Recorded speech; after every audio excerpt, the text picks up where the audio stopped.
यह वीडियो जरा गौर से सुनिएगा।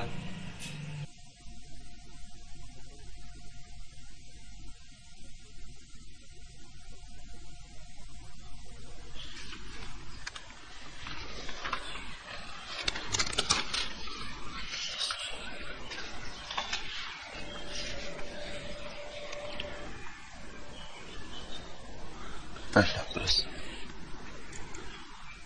भगवान, मैं गुजरात का एक माननीय कथाकार हूँ। मैंने अपने वाक चातुर्य से अपने आसपास एक समूह खड़ा किया है।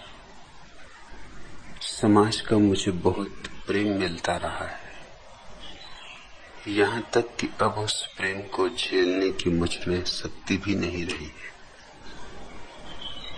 मुझे सुनने वाले 5000 में से 50 व्यक्ति तो ऐसे ही आए कि जिन्होंने मुझे ही भगवान माना और कहा कि गुरु मंत्र दे, लेकिन उनको धोखा देने की मुझ में हिम्मत नहीं। और मेरे द्वारा जब कोई सत्य को उपलब्ध होने की इच्छा रखते हैं तब मुझे लगता है कि मैं क्या करूं। मुझे भगवान मानने वालों को मैं कहता हूं कि मैं सत्य को जानने के बाद समय आने पर आपको समझाऊंगा, तो वे राह देख रहे। आपके प्रवचन सुनकर और आपके ही विचारों को प्रस्तुत करने से करीब करीब बहुत से संतों के साथ विरोध खड़ा हुआ है। मुझे चाहने वाले आपके विचारों का सत्कार कर रहे हैं, सन्यास का नहीं। तो क्या बिना सन्यास लिए सत्य की उपलब्धि संभव है? सन्यास लेने में मुझे इस बात का डर लगता है कि मुझे चाहने वालों का दिल मैं नहीं तोड़ पाऊंगा। मैं समाज को चाहता हूं, मेरा प्रेम ही मेरा गला घोंट रहा है। मुझे क्या करना चाहिए? प्रकाश डालने की अनुकंपा करें। शास्त्री बालकृष्ण, छोटे मुरारी। पुनश्च आपको प्रश्न पूछने के लिए 1.5 साल से सोच रहा था, लेकिन आज हिम्मत जुटा ली। छोटे मुरारी, मैं इस बात से आनंदित हूं कि कम से कम सत्य को तुमने वैसा ही कहने का साहस तो किया जैसा है। तुमने पाखंड नहीं ओढ़ा, तुमने अपनी कमजोरी भी बताई, अपना भय भी बताया, अपने संकोच का निवेदन भी किया। यह अच्छी शुरुआत है। यह यात्रा का पहला कदम बन सकता है, बनेगा।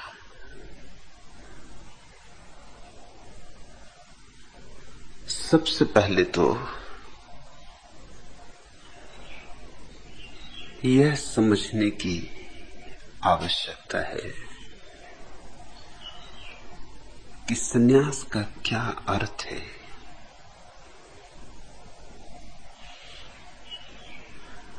तुमने पूछा कि क्या बिना संन्यास के सत्य की उपलब्धि नहीं हो सकती है?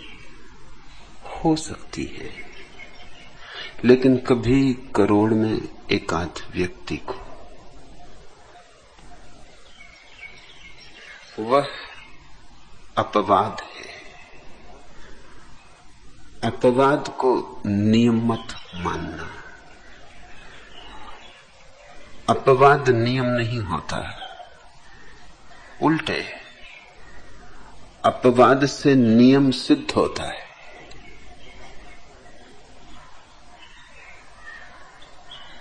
करोड़ में एकाध व्यक्ति सत्य को बिना किसी गुरु के उपलब्ध होता है।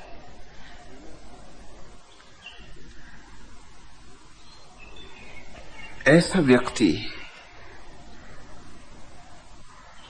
स्वयं अपने जीवन में परम गुरु सिद्ध होता है। उलट बांसी लगेगी।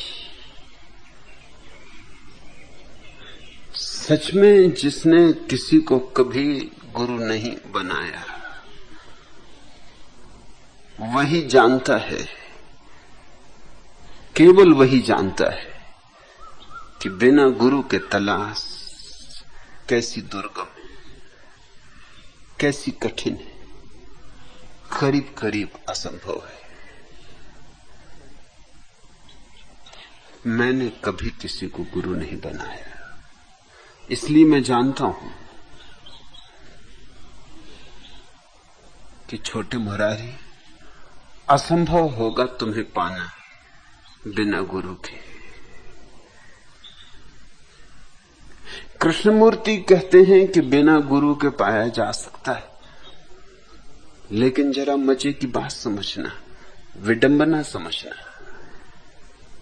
मैंने कभी गुरु नहीं माना, किसी को गुरु बनाया नहीं,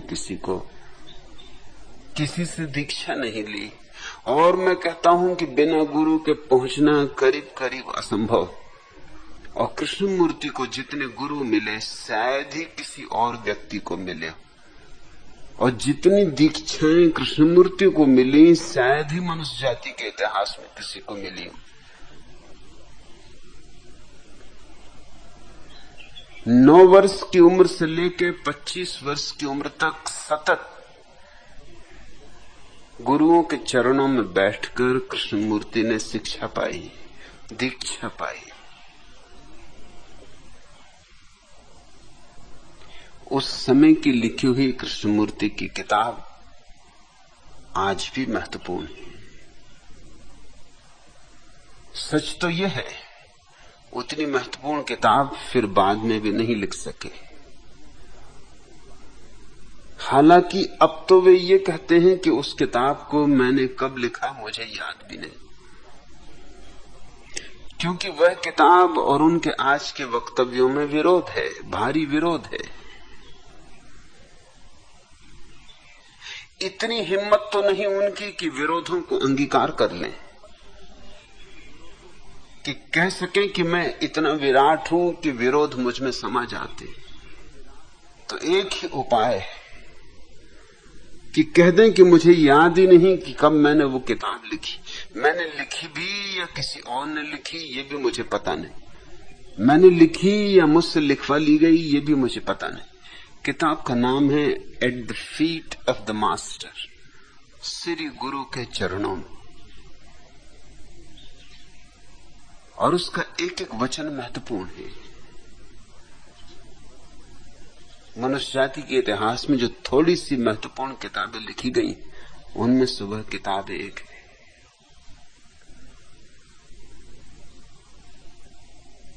कृष्णमूर्ति कहते हैं गुरु की कोई जरूरत नहीं, और उन्हें जितने गुरु मिले किसी और को नहीं मिले। और मैं तुमसे कहता हूं बिना गुरु के पाना करीब करीब असंभव। वो मुझे कोई गुरु नहीं मिला, मैंने बिना गुरु के पाया है, और कृष्णमूर्ति ने बहुत से गुरुओं की सहायता से पाया है। मगर ऊपर से उल्टी देखने वाली बात भीतर से इतनी उल्टी नहीं है। कृष्णमूर्ति को सस्ते में गुरु मिले, इसलिए गुरु की महत्ता कभी समझ में ना आई। मुफ्त जो मिल जाए उसकी महत्ता समझ में नहीं आती। कृष्णमूर्ति ने गुरु नहीं चुने थे, गुरुओं ने कृष्णमूर्ति को चुन लिया था। 9 वर्ष का बच्चा नदी में नहा रहा था, और लीड बीटर नाम के एक बड़े महत्वपूर्ण थियोसॉफिस्ट यूं ही घूमने को निकले थे, और अद्यार नदी में स्नान करते हुए कृष्णमूर्ति को देखा, और लीड बीटर ने उन्हें चुन लिया। एनी बिसेंट को खबर दी, जो कि थियोसॉफिकल आंदोलन की प्रमुख थी, कि ये जो बच्चा है विश्व गुरु हो सकता है, जगत गुरु हो सकता है। लीड बीटर में ऐसी क्षमता थी कि दूसरे के अंतरतम में प्रवेश कर सके, दूसरे के भावों को समझ सके, दूसरे की संभावनाओं को देख सके। बीज में छिपे हुए फूलों को देखने की क्षमता लीड बीटर की क्षमता थी। और लीड बीटर ने जितने लोगों में क्षमता देखी वे सारे लोग बड़े महत्वपूर्ण सिद्ध हुए। लीड बीटर ने ही जर्मनी के प्रसिद्ध विचारक तत्वविद स्टाइनर को चुना था, छोटे बच्चे की तरह। उसी ने एनी बेसेंट को खबर दी थी कि ये बच्चा बड़ा अद्भुत भविष्य लिए हुए, ये कली 1000 पखरियों वाला कमल बनेगी। और यही हुआ। स्टाइनर पिछले 100 वर्षों में जर्मनी में जो सर्वाधिक प्रतिभाशाली लोग पैदा हुए उनमें अग्रगण्य है।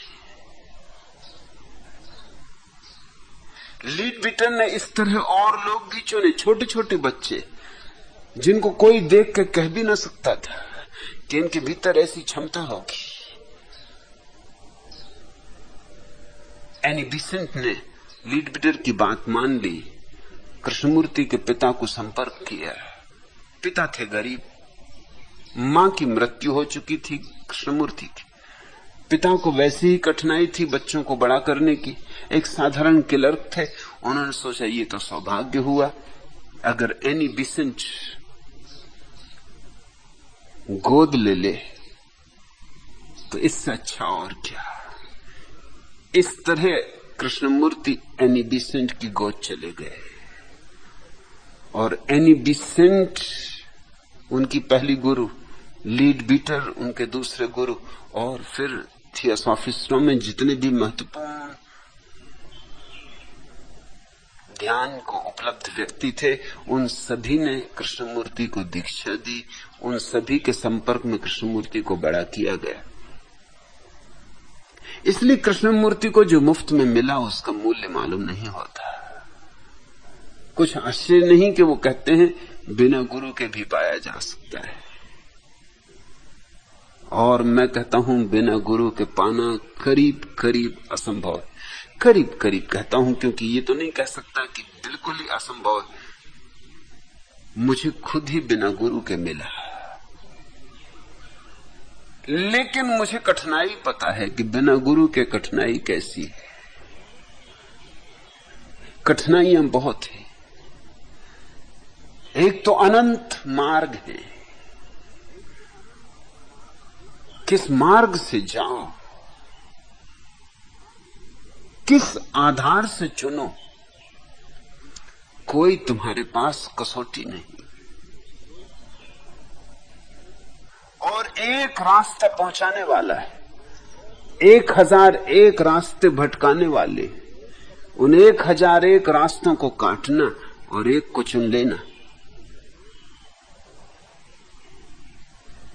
संयोग से ही कभी हो जाए तो हो जाए, अन्यथा लंबी भटकन, जन्मों जन्मों की भटकन।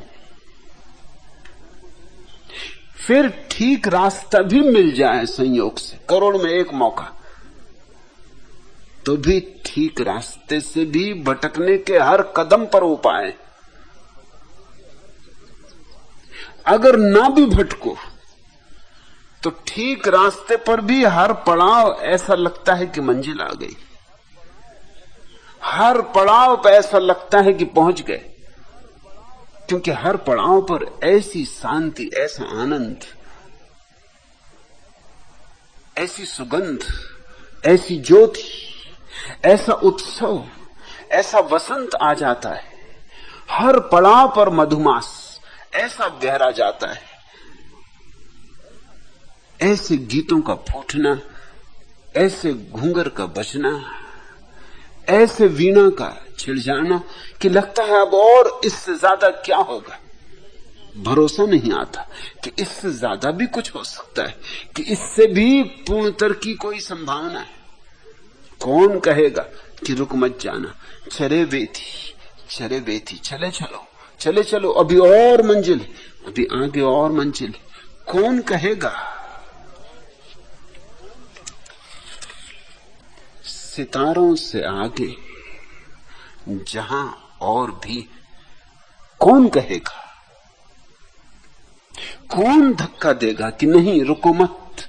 माना कि बड़ा प्यारा है ये पड़ाव, माना कि बड़ी घनी छाया है अमराई की, माना कि कोयल की कुहू कुहू है,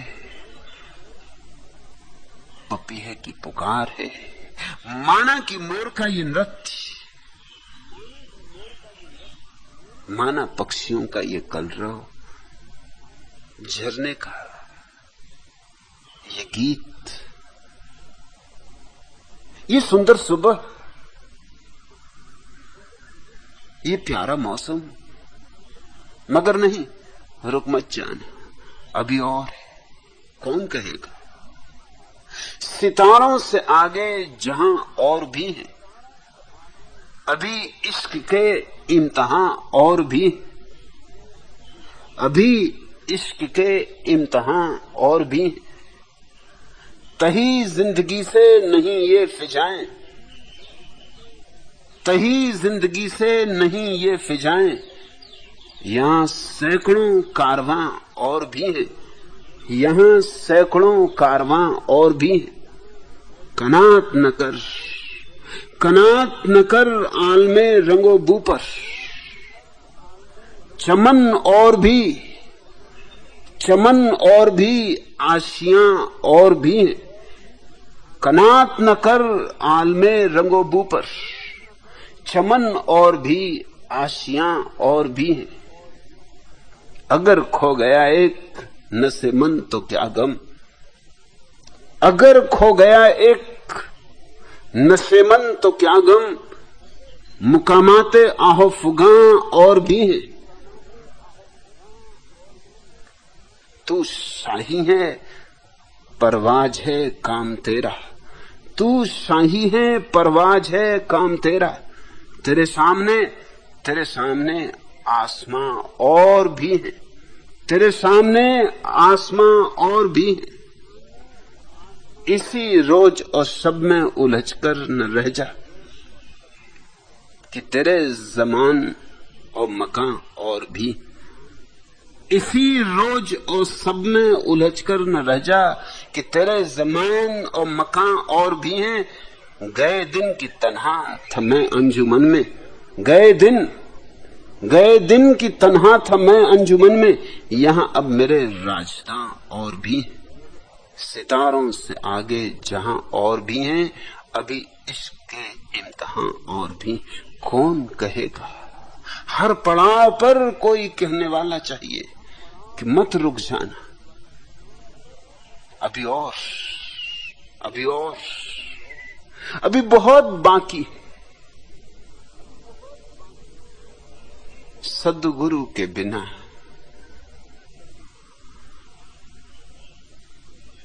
हर पड़ाव मंजिल मालूम होगा, और बहुत हैं जो पड़ावों पर रुक गए हैं और भटक गए। बहुत हैं जिन्होंने छोटी सी छाया को सब कुछ समझ लिया। बहुत हैं जिन्होंने रंगीन कंकड़ पत्थरों को हीरे जवाहरात समझ लिया। सन्यास का क्या अर्थ? छोटे मुरारी, सन्यास का इतना ही अर्थ है कि जो दिया जला हो उसका हाथ पकड़ लेना। बुझा दिया भी जले हुए दिए के पास आ जाए तो जल उठता। सन्यास यानी सत्संग। तुम कहते हो कि मुझे चाहने वाले आपके विचारों से करीब करीब राजी, आपके विचारों का सत्कार कर रहे, लेकिन सन्यास का नहीं। और सन्यास मेरा विचार है, मेरा मूल विचार है। किस भांति वे मेरे विचारों का सत्कार कर रहे हैं? विचारों का सत्कार करना तो आसान है, सवाल तो विचारों को जीने का है। अच्छी अच्छी बातें, प्यारी प्यारी बातें, सुभाषित दोहराने में क्या लगता है? हल्दी लगे न फिटकरी, रंग चोखा हो जाए। उधार सुंदर सुंदर फूलों को दूसरों की बगियाओं से तोड़कर ले आए हो और अपने घर सजा लोगे, लेकिन बगिया लगाना मुश्किल काम। फूल चुरा लाना किसी की बगिया से तो बहुत आसान, लेकिन गुलाब उगाना बहुत कठिन। तुम कहते हो कि आपके विचारों का सत्कार कर रहे। छोटे मुरारी, मेरे विचारों का सत्कार करने में तो कोई अड़चन नहीं है। अड़चन तो तब शुरू होती है जब तुम उन्हें जीना शुरू करो। जियो तो कदम कदम पे अड़चन है, तुमको खुद ही लग रही अड़चन।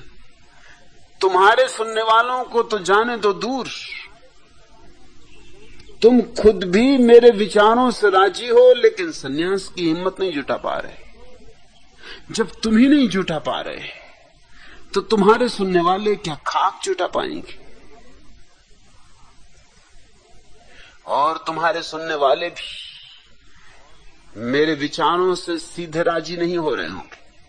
मेरे विचारों को तो देश में बहुत से लोग दोहरा रहे, लेकिन दोहराते हैं तरकीब से, दोहराते हैं किसी आड़ में।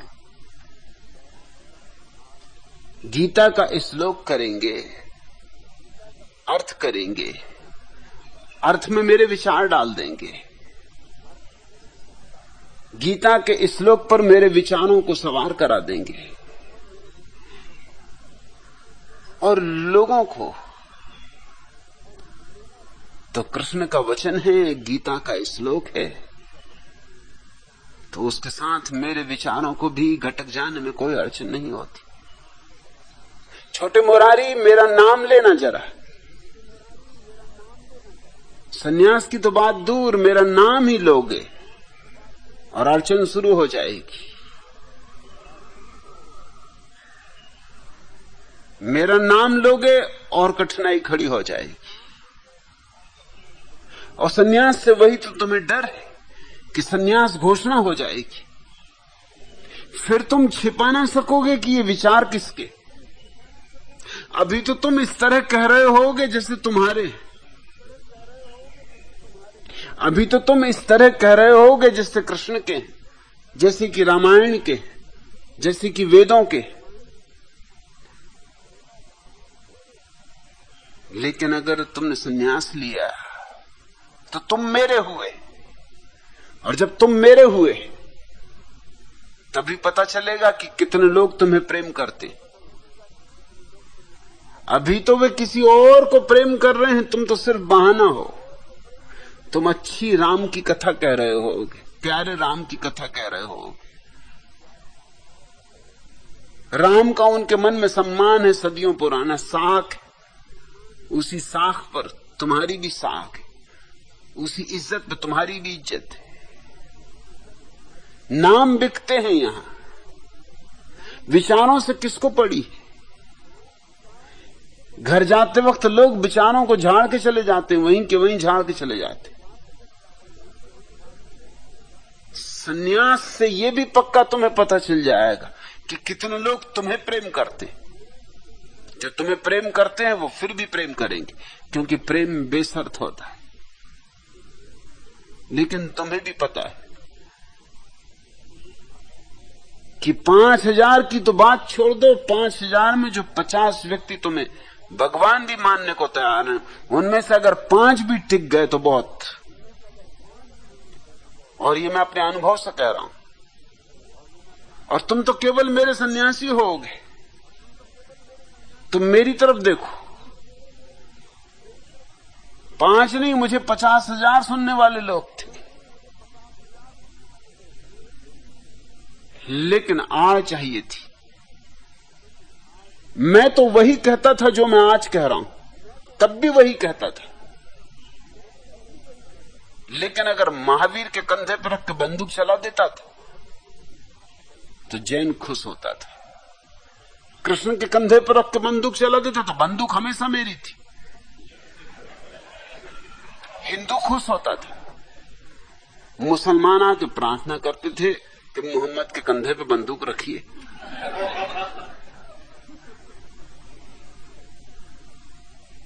सिख कहते थे नानक के कंधे का कब विचार करिएगा।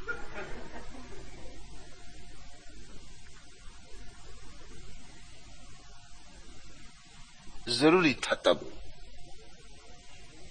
मेरे लिए एकदम आवश्यक था। लेकिन मैं कृष्ण का या राम का या बुद्ध का या महावीर का या नानक का उपयोग यूं ही कर रहा था जैसे मछली को फांसने के लिए वो कांटे पे आटा लगा देते।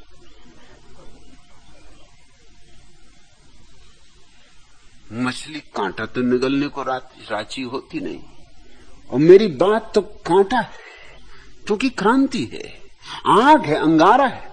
अंगारे को निगलने को कौन राजी होगा? थोड़े से हिम्मतवर, थोड़े से छाती वाले लोग। लेकिन मछली आटे को निगलने को राजी हो जाती, और जब तक कांटे का पता चलता है तब तक बहुत देर हो जाती। जब मैंने कुछ मछलियां पकड़ ली तो मैंने सोचा कि अब क्यों किसी के कंधे पे बंदूक रखनी, अब क्यों आटा लगाना, अब सीधा कांटा ही पिलाता हूं। अब जिनको कांटा पीने का मजा आ गया उनको आटे से नफरत भी हो गई।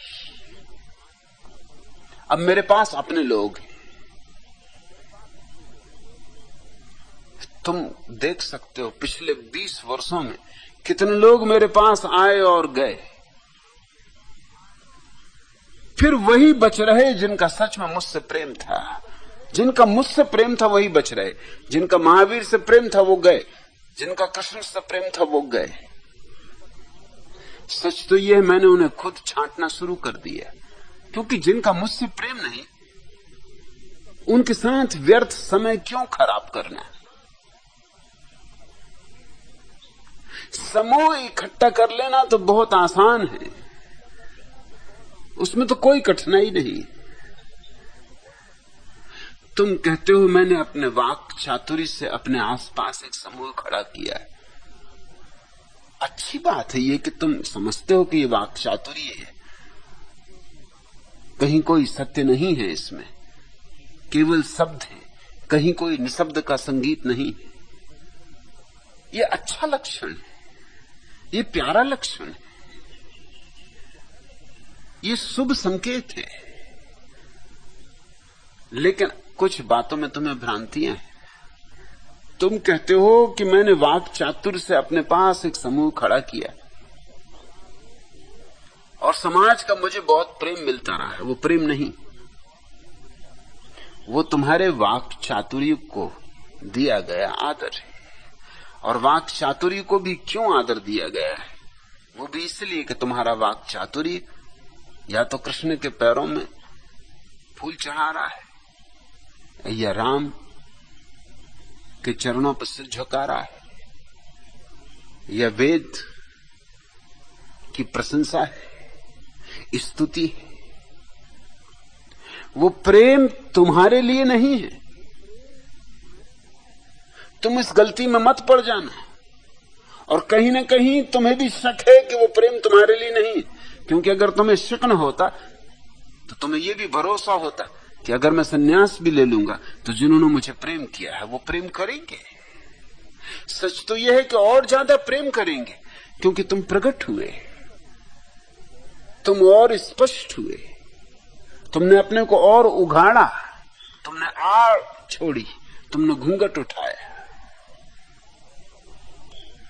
तुम भी कहीं जान तो रहे हो कि वो प्रेम किसी और को मिल रहा है, तुम केवल माध्यम हो, क्योंकि तुम्हारे द्वारा स्तुति की जा रही है शास्त्रों की, पुराणों की। तुम कथा कह रहे हो प्यारी प्यारी, लेकिन आदर कथा को मिल रहा है, ये ऐसा ही है जैसे गांव में रामलीला होती, तो जो आदमी राम बनता है उसके चरणों में भी लोग सिर झुकाते, हालांकि भली भांति जानते हैं कि कौन है, गांव के आदमी, लुच्चा लफंगा भी हो सकता है। और अक्सर रामलीला वगैरह कौन करेंगे? कोई भले मानुस करेंगे। ऐसी गांव के आवारा जिन्हें और कोई काम नहीं, बरसात में आला उदल पड़ेंगे,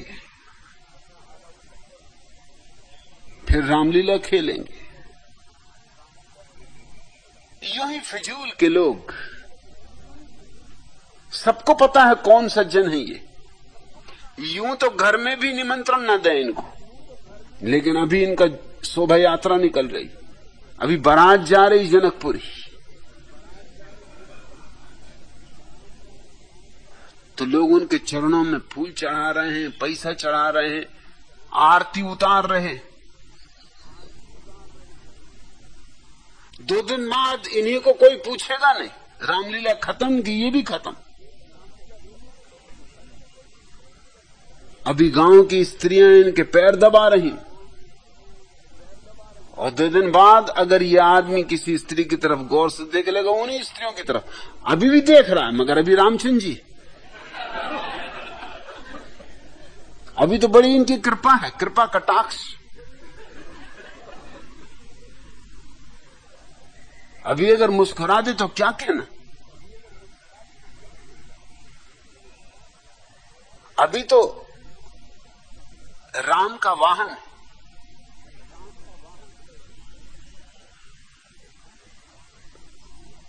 दो दिन बाद जब रामलीला खत्म हो जाएगी, ये उन्हीं स्त्रियों में से किसी को गौर से देख देगा तो लोग कहेंगे कि लुच्चा है, उचक्का है। लुच्चा का मतलब समझते हो? गौर से देखना। लुच्चा यानी लोचन, आंख गड़ा के देखना, और उचक्का यानी ऊंचे हो के देखना।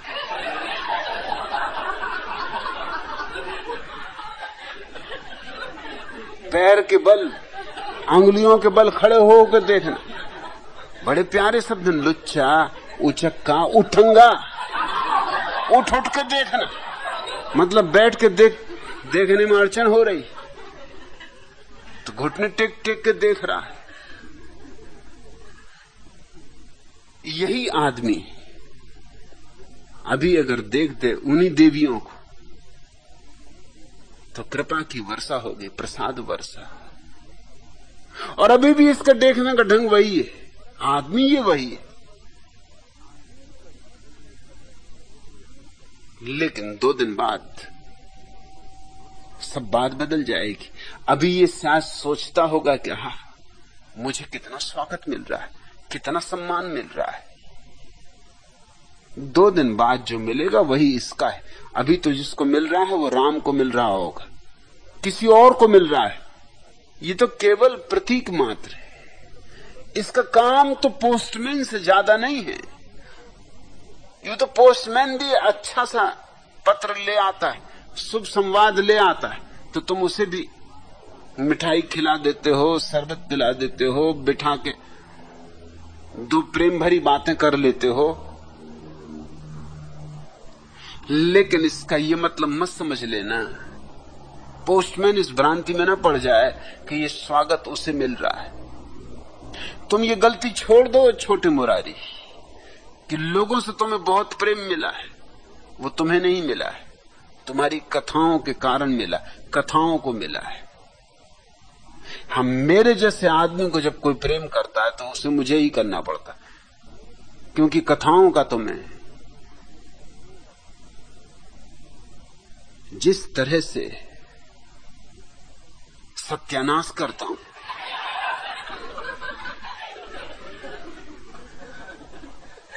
कथा को तो जैसा काटता हूं,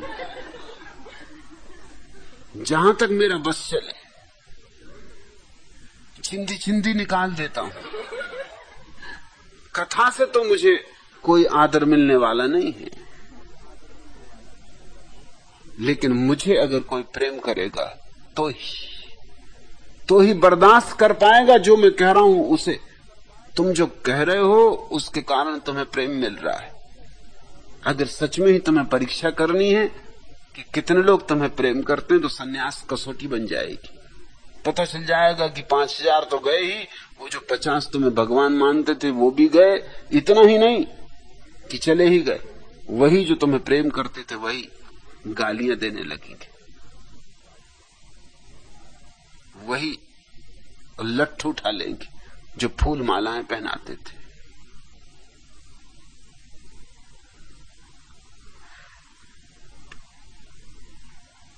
और तुम कहते हो कि मुझे अब उस प्रेम को झेलने की शक्ति नहीं रही।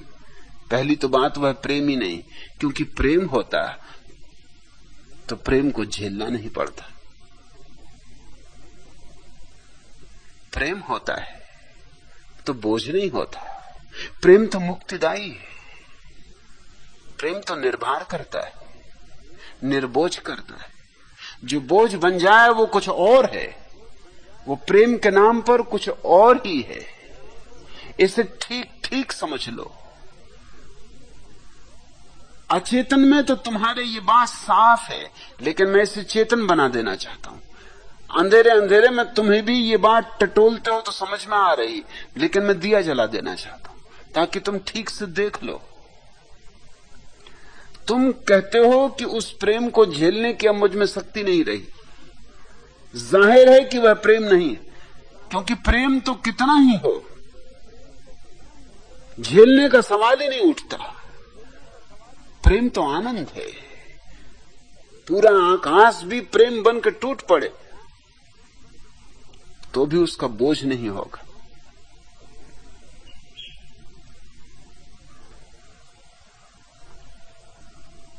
तुम कहते हो कि मुझसे लोग पूछते हैं सत्य को पाने का मार्ग, सत्य को उपलब्ध होने की इच्छा करते हैं, तो मुझे लगता है मैं क्या करूं। मुझे भगवान मानने वालों को मैं कहता हूं कि मैं सत्य को जानने के बाद समय आने पर आपको समझाऊंगा।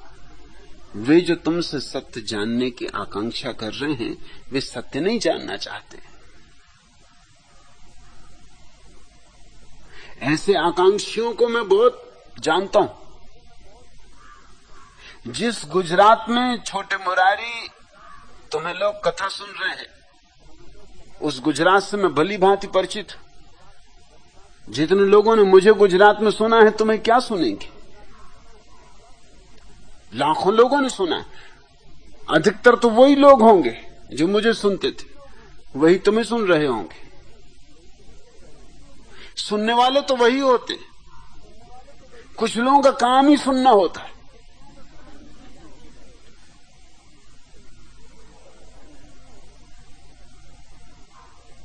अभी बंबई में कुछ दिन पहले भारतीय जनता पार्टी का अधिवेशन हुआ। 50,000 आदमी सुनने इकट्ठे हुए।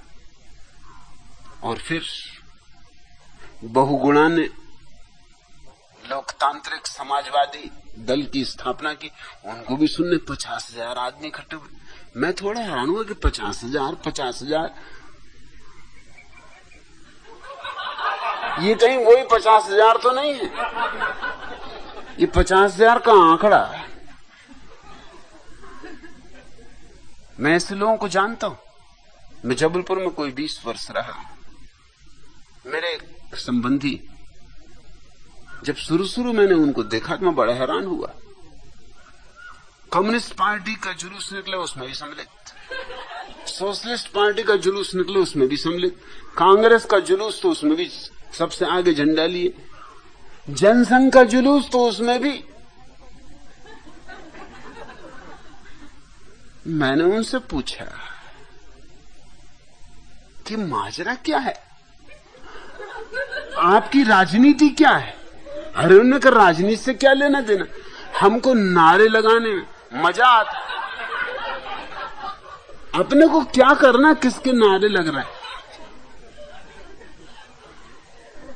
धक्कम धुक्की करना, नारे लगाना, कवायद भी हो जाती है, तफरी भी हो गई, जान पहचान भी हो जाती कई लोगों से, वक्त पे काम भी पड़ जाते, उन्हें कोई प्रयोजन ही नहीं। फिर तो उन्होंने मुझे बाद में बताया, जब उनसे और संबंध मेरे गहरे हो गए, मैंने कहा कि ये बात तो बड़ी ऊंची तुमने कही, ये बात तो जस्ती। फिर उन्होंने कहा तुमसे क्या कहूं, मैं सभी पार्टियों का सदस्य भी हूं। अरे 1 रुपया दो, चोन्नी दो, सदस्य हो जा। साल भर सदस्यता चलती, तो सभी अपने को अपना मानते, और अपने को क्या लेना देना राजनीति वगैरह से। और जब वो लगाते थे नारा तो जी खोल के लगाते थे, किसी की भी जय बुलवा लो, जिंदाबाद करवाओ कि मुर्दाबाद करवाओ, हर हालत में वो राजी। उसी आदमी को जिंदाबाद कर दो, उसी को मुर्दाबाद कर दो। उनको सवाल है अपनी खरास निकालने का।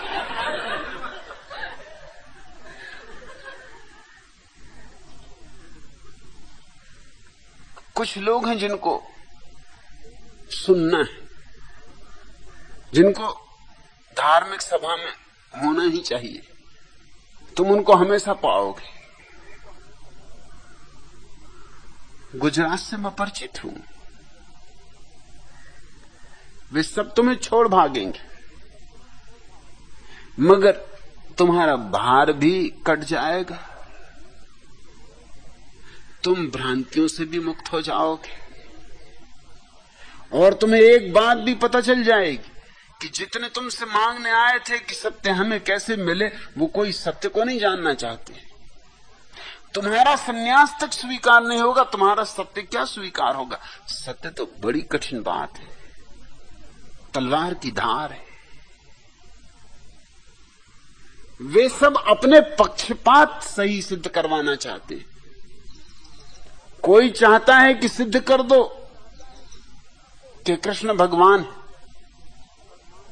कोई चाहता है कि सिद्ध कर दो कि महावीर भगवान, कोई चाहता है कि वेद सही, कोई चाहता है कुरान सही, कोई चाहता है गुरु ग्रंथ सही। सिद्ध कर दो। सत्य से किसी को प्रयोजन नहीं, सत्य से क्या लेना देना है। कोई हिंदू है, कोई मुसलमान है, कोई ईसाई है, कोई बौद्ध है, सत्य का आकांक्षी कौन है। हिंदू होकर कोई सत्य की अभीप्सा कैसे कर सकता है। हिंदू होने का क्या अर्थ होता है। हिंदू होने का अर्थ होता है मैंने मान लिया कि सत्य क्या है, जाना तो नहीं, मान लिया। बिना जाने जिसने मान लिया, यह आदमी बेईमान है, ये पाखंडी। सत्य का जिज्ञासु हिंदू नहीं हो सकता, मुसलमान नहीं हो सकता, ईसाई नहीं हो सकता, सिख नहीं हो सकता। सत्य का जिज्ञासु तो कहेगा अभी मुझे पता ही नहीं, तो मैं कैसे कहूं कि गीता सही, कि कुरान सही, कि बाइबल सही। सत्य का पता चले तो फिर मेरे पास कसौटी होगी, तो मैं तौल सकूंगा कौन सही। तुम जो कथाएं कह रहे हो, उन कथाओं को ही ये लोग सत्य मानकर चल रहे हैं, और उन्हीं कथाओं के आधार पर ये तुमसे पूछते हैं कि सत्य हमें कैसे उपलब्ध हो जाए। मतलब ये कि कथा सही कैसे हो जाए, ये हमारे अनुभव में भी कैसे आ जाए। जैसे किसी पापी का उद्धार किया कृष्ण ने, ऐसा हमारा उद्धार कैसे होगा। कि अजामिल ने पुकारा मरते वक्त अपने बेटे को, और आकाश में बैठे भगवान ने समझ लिया कि वो मुझे पुकार रहा है, क्योंकि बेटे का नाम भी वही था। रहा होगा गोविंद या हरि। वो बुला रहा था अपने बेटे को। अजामिल पापी था, हत्यारा था, डाकू था, चोर था। बेटे को बुला रहा था। जिंदगी भर जिसने चोरी की, हत्या की, डकैती की, वो कोई मरते वक्त बेटे को कोई गुरु मंत्र देने के लिए नहीं बुला रहा होगा। बुला रहा होगा कि देख कहां धन गड़ाया है, कि देख अगर किसी को मारे तो इस तरह से मारना। अपने धंधे का कुछ राज बताना चाहता होगा। मरते वक्त आदमी वही कहना चाहता है जो जिंदगी भर का निचोड़। बुलाया होगा कि ए गोविंद कहां है। लेकिन ऊपर बैठे गोविंद ने समझा कि मुझे बुला रहा, हद हो गई। आदमी धोखा खा जाए तो भी ठीक है, लेकिन भगवान भी धोखा खा गया और उन्होंने अजामिल को मुक्त कर दिया, स्वर्ग पहुंचा दिया। अब तुम ये कथा लोगों को सुनाते हो कि छोटे मुरारी कि अजामिल जैसे पापी का भी उद्धार कर दिया। हे प्रभु, मेरा उद्धार कब करोगे? और उसने तो भूल से अपने बेटे को बुलाया था, और मैं तो कितने प्रेम से और कितने भाव से तुम्हें पुकार रहा हूं,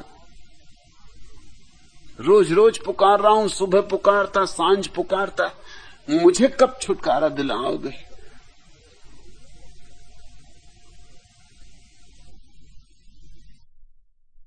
मुझे कब स्वर्ग में बुलाओगे?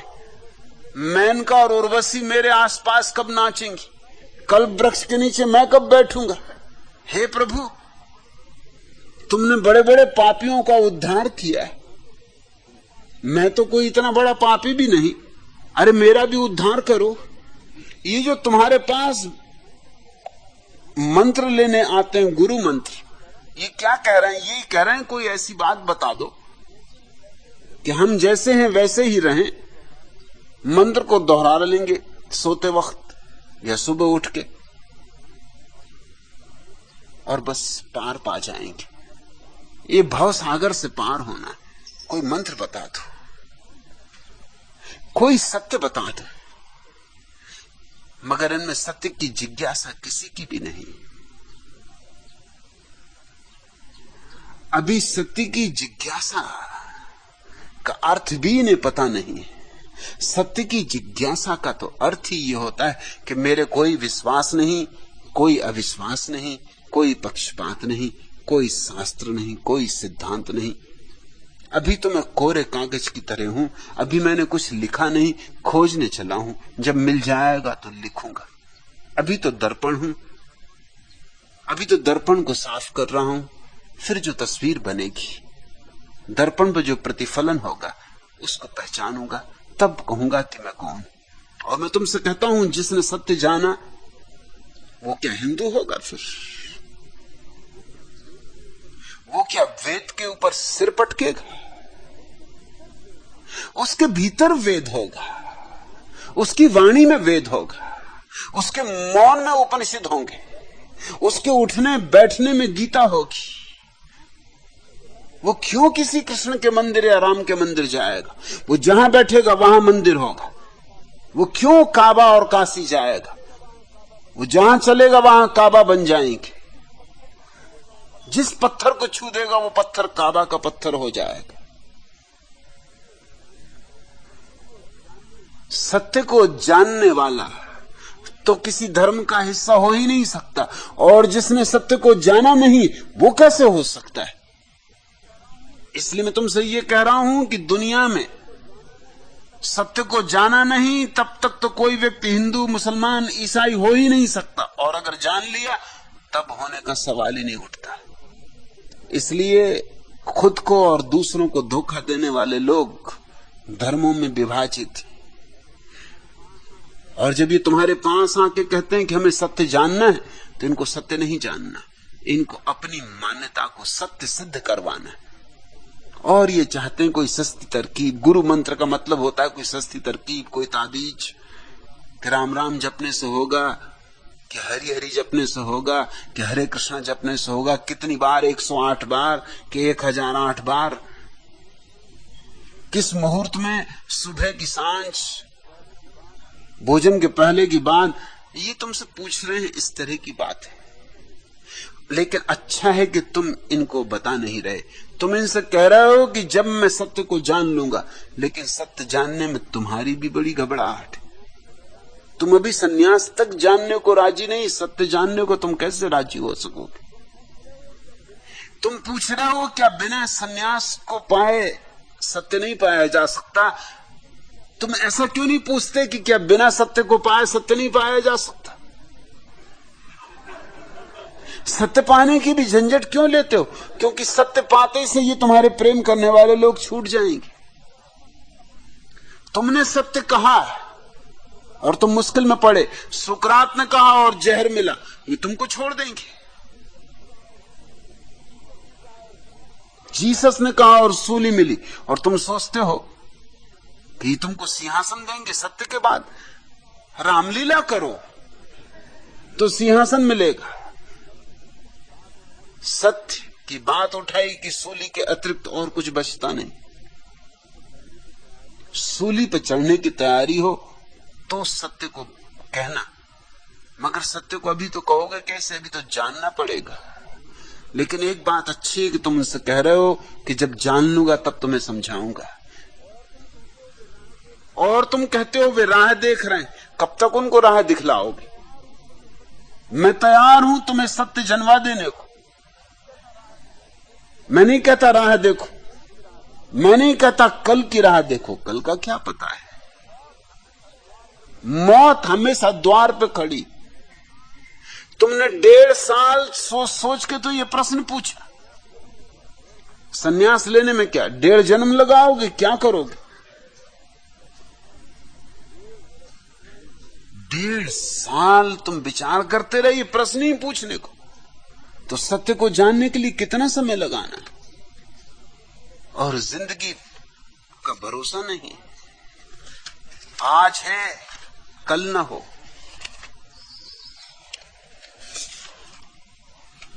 करीब मौत खड़ी, करीब मौत खड़ी है, जरा ठहर जाओ। कजा से आंख लड़ी, जरा ठहर जाओ। करीब मौत खड़ी, थकी थकी सी फिजाएं, बुझे बुझे तारे, बड़ी उदास घड़ी, बड़ी उदास घड़ी, जरा ठहर जाओ। फिर इसके बाद कभी हम न तुमको रोकेंगे, फिर इसके बाद कभी हम न तुमको रोकेंगे। लबों पे सांस अड़ी, जरा ठहर जाओ। अभी न जाओ कि तारों का दिल धड़कता है, अभी न जाओ कि तारों का दिल धड़कता है। तमाम रात पड़ी, तमाम रात पड़ी है, जरा ठहर जाओ। नहीं उम्मीद, नहीं उम्मीद कि हम आज की शहर देखें। ये रात हम पे कड़ी है, जरा ठहर जाओ। ये रात हम पे कड़ी है, जरा ठहर जाओ। गमे फिराक में जी भर के तुमको देख तो लें, गमे फिराक में जी भर के तुमको देख तो लें। ये फैसले की घड़ी, ये फैसले की घड़ी है, जरा ठहर जाओ। करीब मौत खड़ी है, जरा ठहर जाओ। कजा से आंख लड़ी है, जरा ठहर जाओ। करीब मौत खड़ी है, जरा ठहर जाओ। मौत तो बहुत करीब खड़ी, हर क्षण द्वार पर खड़ी, कब दस्तक दे देगी कुछ पता नहीं। 1.5 साल छोटे मुरारी तुमने प्रश्न पूछने में लगा दिया, तो सन्यास के लिए क्या करोगे? नहीं, इतने आहिस्ता आहिस्ता चलने से ये यात्रा नहीं होगी।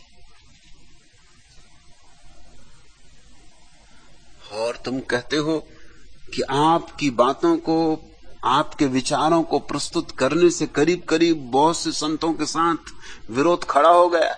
जिस से मेरी बातों के कारण विरोध खड़ा हो जाए, समझ लेना कि वह संत नहीं,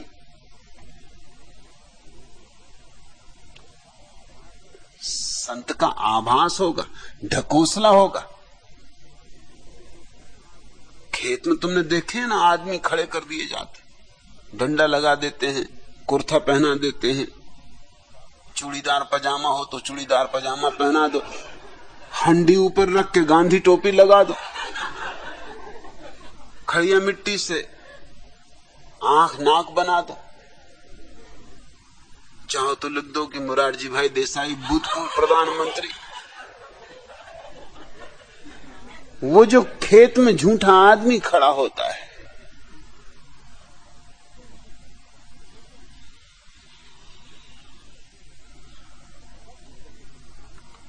उसी तरह के तुम्हारे संत हैं, टीका इत्यादि लगाए हुए, सिर इत्यादि घोटाए हुए, माला वगैरह फेरते हुए, सब ढोंग धतूत पूरा कर रहे हैं। सारा क्रियाकांड पूरा कर रहे हैं, मगर संतत्व कहां? अगर संतत्व हो तो सत्य के साथ सदा राजी होने की हिम्मत होगी, चाहे कोई भी कीमत चुकानी पड़े। जिनसे तुम्हारा विरोध खड़ा हो गया है उसको कसौटी समझ लेना कि वो संत नहीं। और कहते हो मेरे चाहने वाले आपके विचारों का सत्कार कर रहे हैं, मत इस भ्रांति में पड़ो। पक्का तो तभी होगा जब तुम सन्यास लो और फिर भी तुम्हारे साथ खड़े रहें, तभी कसौटी। तुम कहते हो सन्यास लेने में मुझे इस बात का डर लगता है कि मुझे चाहने वालों का दिल मैं नहीं तोड़ पाऊंगा। दिल वगैरह है कहां? छोटे मुरारी कैसी बातों में पड़े हो? कहां दिल? किसका टूटता दिल? होना भी तो चाहिए टूटने के पहले। सभी दिल लेके पैदा थोड़ी होते। ये फुफ्फस फेफड़े को तुम दिल मत समझ लेना, सांस वगैरह चलती इसको दिल मत समझ लेना। दिल तो बड़ी मुश्किल से मिलता है और सभी को नहीं मिलता। मिल सकता है लेकिन श्रम से मिलता है, प्रेम और प्रार्थना से मिलता है, ध्यान और समाधि से मिलता है। मत चिंता करो, किसी का दिल नहीं टूटेगा, बल्कि खुश होंगे इसमें से बहुत से लोग कि अरे चलो ठीक, जाहिर हो गया। तुम सोचते हो मेरे साथ जो लाखों लोग थे मुझे छोड़ के चले गए, उनका किसी का भी दिल टूटा? नहीं, एक का भी नहीं टूटा। किसी का हार्ट फेल वगैरह हुआ ही नहीं, बल्कि वो खुश हुए कि चलो इस आदमी ने सच्ची सच्ची बात कह दी, जाहिर कर दिया अपने हृदय को पूरा, नहीं तो हम इसके चक्कर में न मालूम कब तक पड़े रहते। उन्होंने कोई और किसी को खोज लिया। कोई कमी है? तुम्हारी कथा सुनते हैं छोटे मुरारी, किसी और की सुन लेंगे। तुम्हारे वाक चातुर्य से प्रसन्न है, किसी और के वाक चातुर्य से प्रसन्न हो जाएंगे। हाँ, गाहक कुछ खो जाएंगे, दिल वगैरह कुछ भी नहीं टूटेगा। और जिनका दिल है वो तुम्हें छोड़ के जाएंगे नहीं, दिलदार ही बचेंगे। और तुम कहते हो मैं समाज को चाहता हूं, इस सड़े समाज को, इस लाश को, इसको दफनाना है कि चाहना है? इसको मरघट ले जाना है, इसकी अंतिम क्रिया करनी, इसको विदा करना है, एक नए जीवन को जन्माना है। और तुम कहते हो मेरा प्रेम मेरा गला घोंट रहा है। प्रेम कभी गला नहीं घोंटता है। कहीं न कहीं भीतर ये हजारों लोगों की भीड़ जो तुम्हारी कथा सुनने इकट्ठी होती, तुम्हारे अहंकार को तृप्ति दे रही होती। तुम्हें कष्ट तो होगा, मगर मेरी आदत ही कष्ट देना, मैं क्या करूं? मैं दिल वगैरह तोड़ने से नहीं डरता, जी भर के तोड़ता हूं। हां, जो टूटने पे भी ना टूटे, मेरी सब चेष्टाओं से भी ना टूटे, उसको ही मैं स्वीकार करता हूं कि हां था दिल, नहीं टूटा। नहीं तो दिल के टुकड़े हजार हुए, कोई इधर गिरा कोई उधर गिरा, तो गिर जाने दो, झंझट मिटी। ऐसे दिल को रख के भी क्या करोगे?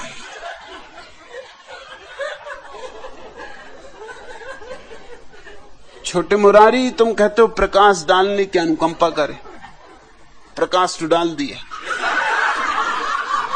अब तुम लेने की अनुकंपा करो। तुम जरा आंख खोलो, सन्यास का निमंत्रण मैंने दे दिया है, तुम हिम्मत करो, कम से कम तुम तो दिल दिखलाओ। फिर तुम्हारे पीछे जिनके पास दिल होगा वो भी चले आएंगे, नहीं हजारों में रह जाएंगे, थोड़े से लोग बचेंगे, लेकिन वे थोड़े से लोग ही कीमती हैं, वे थोड़े से लोग ही प्राणवान।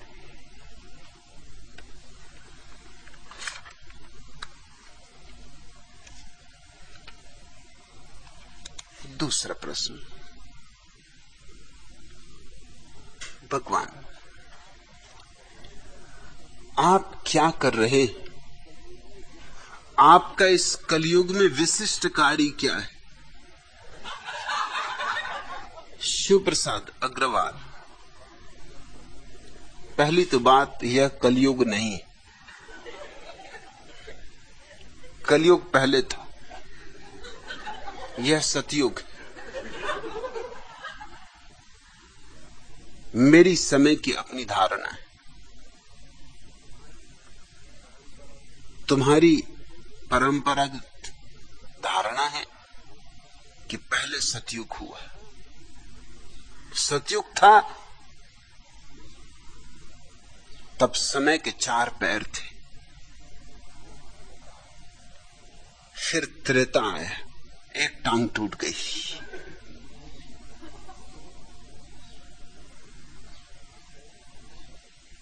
चार पैर की जगह 3 ही पैर बचे, तिपाई हो गई। किसी तरह 3 पैरों पे भी टिका रह सकता है, समय टिका रहा। त्रेता भी इतना बुरा नहीं था, सतयुग जैसा तो नहीं था।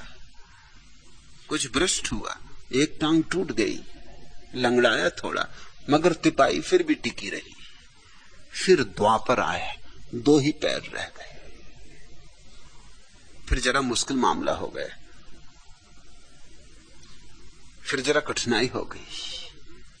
फिर सत्य यूं चलने लगा जैसे साइकिल चलती, 2 चक्र, मारे जाओ पैडल तो चलती, जरा ही पैडल रोका कि धड़ाम से गिरे।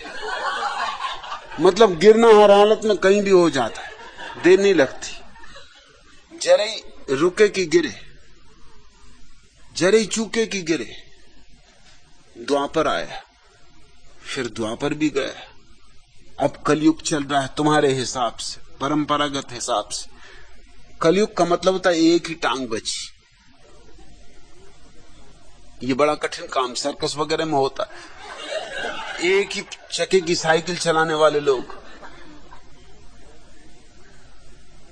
मेरा एक सन्यासी है, वो सारी दुनिया की यात्रा कर रहा है एक ही साइकिल का चक्का लेके।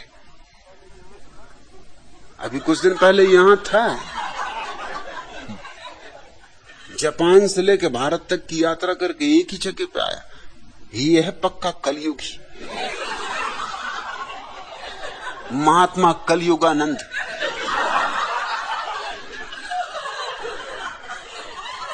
और अब आगे कुछ बचे नहीं, एक टांग की टूटने की और जरूरत है, और एक टांग कभी भी टूट जाएगी। एक टांग से कितने उछलोगे कूदोगे। आज टूटी कल टूटी, एक टांग का क्या भरोसा। अब तो लंगड़ी दौड़ चल रही, कभी भी गिर जाएगा। ये तुम्हारी समय की धारणा है। इस समय की धारणा के पीछे मनोविज्ञान है। हम सबको ख्याल है कि बचपन प्यारा था, सुंदर था। फिर जवानी आई, वो उतनी प्यारी नहीं जैसा बचपन था। बचपन तो स्वर्ग था। फिर बुढ़ापा आता है और फिर मौत। जन्म से शुरू होती है बात और मौत पर खत्म होती। ये हमारे सामान्य जीवन का अनुभव है। इसी अनुभव को हमने पूरे समय पे व्याप्त कर दिया है। तो पहले जन्म सतयुग, बचपन, भोला भाला, सब सच्चे लोग, कहीं कोई बेईमानी नहीं, घरों में ताला नहीं लगाना पड़ता, कोई चोरी नहीं करता। ये बचपन की धारणा है हमारी। फिर जवानी आई, थोड़ा तिरछापन आया, 3 टांगें रह गई, थोड़ी धोखाधड़ी प्रविष्ट हुई, थोड़ी बेईमानी, थोड़ा पाखंड, थोड़ी प्रतियोगिता। वो भोलापन न रहा जो बचपन का था। फिर बुढ़ापा आया। बुढ़ापा में आदमी और भी चालबाज हो जाता, और बेईमान हो जाता, क्योंकि जीवन भर का अनुभव, सब तरह के दंड फंद कर चुका, सब तरह के दंड फंद झेल चुका, और फिर तो मौत ही बचती। इस तरह हमने 4 हिस्सों में समय को बांट दिया आदमी के हिसाब से। मगर ये धारणा उचित नहीं है। ये सामान्य आदमी के जीवन को देख के तो ठीक, लेकिन अगर बुद्धों का जीवन देखो तो बात बदल जाएगी। बुद्ध का तो जो सर्वाधिक स्वर्ण शिखर है वो मृत्यु का क्षण, क्योंकि उसी क्षण महापरिनिर्वाण होता है। हम जिसे मृत्यु की तरह जानते हैं, बुद्ध पुरुषों ने उसे महामिलन जाना है। वो परमात्मा सत्ता से मिल जाना है, वो बूंद का सागर में खो जाना है, वो सीमित का असीमित में मिल जाना, वो मिलन, महामिलन। वो सुहाग रात की घड़ी आई, वही प्रणय का क्षण, प्रेम का क्षण अपनी पराकाष्ठा पर। बुद्धों के जीवन में विकास होता है, बुद्धों के जीवन में ह्रास होता है। मैं नहीं जान मानता कि मेरा बचपन ज्यादा सुंदर था। मैं तो रोज रोज ज्यादा सौंदर्य को, ज्यादा आनंद को, ज्यादा रस को उपलब्ध होता रहा हूं। घटा कुछ भी नहीं, बढ़ा है, बढ़ता ही जा रहा है। मेरी मृत्यु का क्षण परमानंद का क्षण होगा, वही असली जन्म होगा। ये पहला जन्म जो था, ये तो देह में बंध जाना था, ये तो कारागृह में पड़ जाना था। वह जो जन्म होगा मृत्यु के क्षण में, वो महाजन्म होगा। वो देह से मुक्त होना, कारागृह से मुक्त होना और महान विराट में एक हो जाना, उसके साथ तत्सम हो जाना। वह दुर्भाग्य नहीं, लेकिन बोध बढ़े तो मेरे हिसाब से आदमी विकासमान है, ह्रासमान नहीं। और विज्ञान मुझसे राजी है। तुम्हारी धारणा जो तुम्हारे पुराण तुम्हें दे गए विज्ञान के हिसाब से गलत है। विज्ञान विकासवादी है। विज्ञान मानता है आदमी विकसित हो रहा है। तुम सोचते हो स्वर्ण युग पहले थे और अब कलयुग। विज्ञान कहता है कलयुग पहले था, स्वर्ण युग अब, और स्वर्ण युग आएंगे।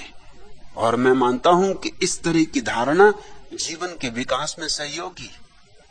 भारत के पतन में कलयुग की धारणा ने भी बहुत सहारा दिया है। धारणाएं महंगी साबित होती हैं अगर गलत हो जाए तो, क्योंकि लोग मानते हैं कि बुरा तो होना ही है, आगे तो और बुरा होना है, अच्छा तो हो ही नहीं सकता। जब हो ही नहीं सकता तो प्रयास क्या करना? जब मरीज ठीक ही नहीं हो सकता तो दवा क्या पिलानी, अस्पताल क्या ले जाना, चिकित्सक को क्या बुलाना? एक उदासी, एक हताशा। जब रोज रोज नीचे ही गिरते जाना है तो उठने की आकांक्षा, अभीप्सा ही समाप्त हो गई। यूं भारत के मन में एक बड़ी विषाद, अंधकारपूर्ण अमावस छा गई। इसमें सुबह की आशा ही नहीं, इसमें रात गहरी ही होती जानी, सुबह होनी ही नहीं। इसलिए तुम इतना दुख भोग रहे हो, इतने दरिद्रता में सड़ रहे हो, इतनी दीनता में हो। कोई और जिम्मेवार नहीं, तुमने गलत मनोविज्ञान खड़ा कर लिया। तुमने एक गलत आधार पर अपने मनोविज्ञान को विकसित किया है। इसको बदल देना जरूरी है, इसको आमूल रूप से बदल देना जरूरी है। अय्याम बदलने हैं, तकदीर बदलनी, टूटे हुए ख्वाबों की तावीर बदलनी। अय्याम बदलने हैं, तकदीर बदलनी है, टूटे हुए ख्वाबों की ताबीर बदलनी है, अशकों से जो लिखा है तहरीर बदलनी, हालात के मारों की तकदीर बदलनी। मुश्किल से ना घबरा के, हालात से टकरा के इस गर्द से दौरा की तस्वीर बदलनी, नदारियों मुफलिस की इंसान मुकद्दस के पांव में पड़ी है जो जंजीर, पांव में पड़ी है जो जंजीर बदलनी है, जिनके मुकद्दर में नाकामियों महरूमी, उन अपनी दुआओं की तासीर बदलनी, तामीर के जज्बे से दुनिया की हमें ताहीर, तखरीब सियारों की तदबीर बदलनी, अय्याम बदलने तकदीर बदलनी, टूटे हुए ख्वाबों की ताबीर बदलनी, अस्कों से जो लिखी है तहरीर बदलनी, हालात के मारों की तकदीर बदलनी, नदारियों मुफलिस की इंसान मुकद्दस के पांव में पड़ी है जो जंजीर बदलनी है, जिनके मुकद्दर में नाकामी और महरूमी, उन अपनी दुआओं की तासीर बदलनी। तो मैं तो यह नहीं कहूंगा कि यह कलयुग है। शिव प्रसाद अग्रवाल, कलयुग पहले था, अब सतयुग है और आगे आगे और सत्यतर युग होगा। आदमी विकासमान है, आदमी को और ऊंचाइयां छूनी, आदमी को और नए नए आयाम छूने।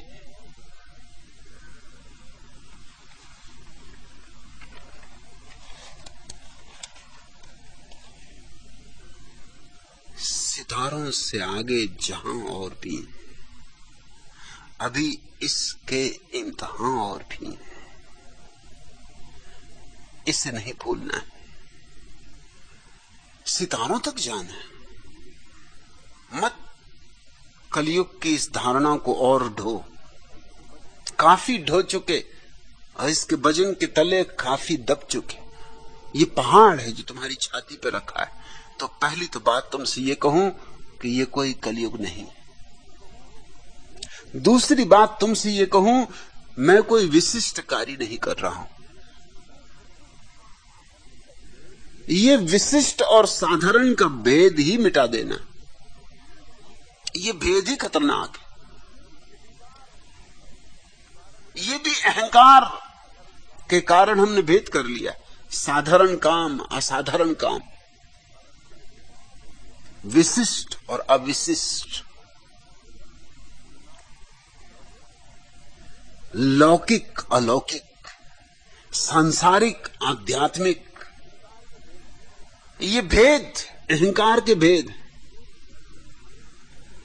मैं कोई विशिष्ट कार्य नहीं कर रहा हूं।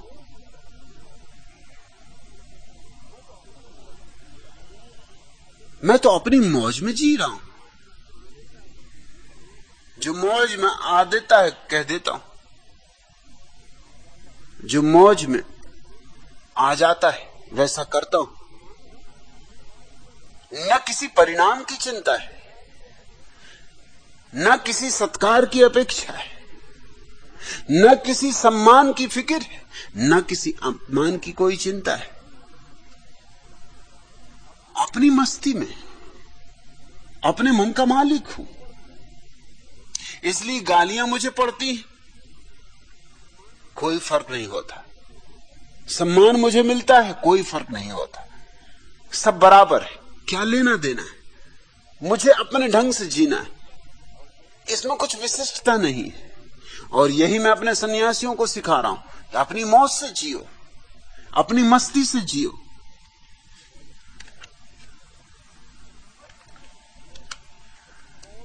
मत किसी और कारण से जीना, क्योंकि जब भी तुम किसी और कारण से जियोगे तुम्हें फिर जीने की धारणा को भविष्य पर स्थगित करना होगा। अगर तुम्हारा कोई हेतु है जीने का, अगर कोई फलाकांक्षा है, अगर तुम कोई परिणाम लाना चाहते हो, तो स्वभावतः परिणाम तो भविष्य में आएगा। काम अभी करना होगा, परिणाम भविष्य में आएगा। कर्म अभी, फल भविष्य में। और उसी से दुख पैदा होता है और उसी से विषाद आता है। अगर सफल हो गए, जिसकी संभावना बहुत कम, 100 में 1 मौका है कि सफल हो जाओ, अगर सफल हो गए तो भी विषाद आता है, क्योंकि सफलता पाके पता चलता है कुछ भी तो नहीं पाया। दौड़े इतने, आपाधापी इतनी की, हाथ क्या लगा, कुछ भी तो ना लगा। सब आशाएं खो गई, पानी के बबूलों की तरह खो गई। और अगर असफल हुए तब तो विषाद होना ही कि इतने दौड़े, इतने धूपे और हाथ क्या लगा, कुछ भी ना लगा। हर हाल आदमी दुखी होता है जो भविष्य के लिए जीता है। मेरी शिक्षा तो सीधी साफ है, अभी जियो, कल न कभी आया है ना आता है। यह क्षण अपने आप में साधन भी है, साध्य भी। मैं तो अपनी बात तुमसे कह देता हूं, अपने ढंग से जी लेता हूं। न मुझे फिक्र है कि इसका क्या परिणाम होगा, न मुझे इसकी चिंता है कि इसका कोई परिणाम होना चाहिए। अब जैसे कि अभी छोटे मुरारी को मैंने कहा कि ले लो सन्यास, मैंने अपनी मौज में कह दिया, लें तो ठीक, न लें तो ठीक, कोई मैं कल इसका विचार करने बैठूंगा नहीं। कह रही छोटे मुरारी अभी तक नहीं आए, कि छोटे मुरारी कहां गए। जहां जाना हो जाएं, आना हो आए, ना आना हो ना आए, मुझे कुछ फर्क नहीं पड़ता। अभी मैंने मौज में आके कह दिया, ये अभी की बात है, अभी खत्म हो गई। इससे आगे मुझे कुछ लेना देना नहीं, इससे आगे मेरा कोई प्रयोजन नहीं है। आ गए तो ठीक, नहीं आए तो और भी ठीक।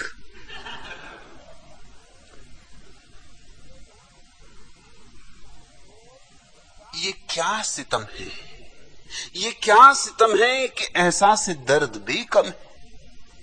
शबे फिराक सितारों में रोशनी भी कम। ये क्या सितम है कि एहसास दर्द भी कम है, शबे फिराक सितारों में भी रोशनी कम है। करीब और दूर से आती है आपकी आवाज, कभी बहुत है गमे जुस्तजू, कभी कम है।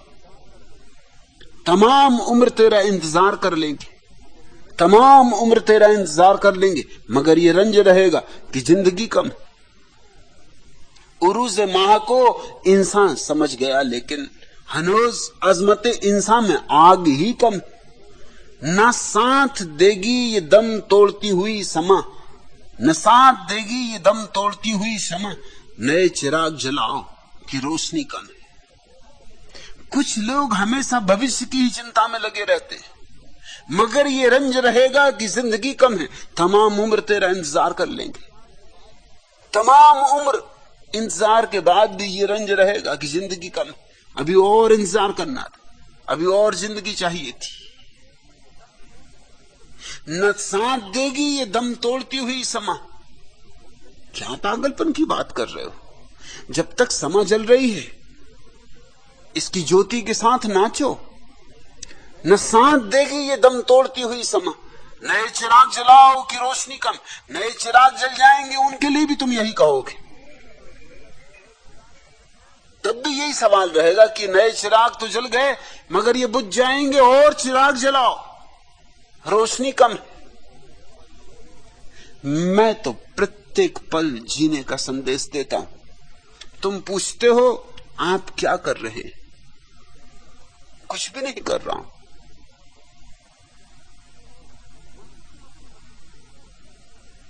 मस्त हूं अपनी मस्ती में, ये कोई काम भी नहीं।